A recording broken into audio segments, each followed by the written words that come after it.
Hello, in this video I want to show you how to switch photo quality in XIAOMI Redmi Note 10 Pro. First you need to open the camera app and then click on the three lines on the top right corner. Here you can find the setting. Click on it and then find the picture quality here. Click on this function and set the desired quality, low or standard or high.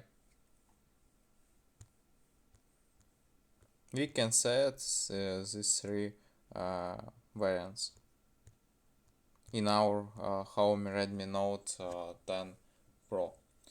And this all for today. Goodbye.